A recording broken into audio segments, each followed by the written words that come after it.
कैसे हैं आप लोग? आए हैं बागेश्वर जगह जाकर, और अच्छी जगह है, रेस्टोरेंट है, बहुत बेहतरीन जगह है। सब झरना उरना लगा हुआ है पानी का। ये देखें, पानी की आवाज़ बेहतरीन आ रही है।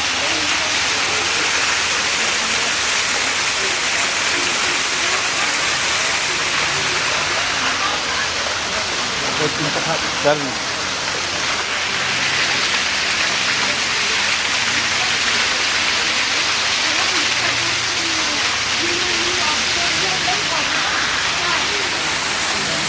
इंशाल्लाह आप लोग भी बहरहाल दुआ भी रहेंगे सबके लिए। इंशाल्लाह दुआ में याद रखिएगा, और मैं भी दुआ दूँगा आप सबके लिए।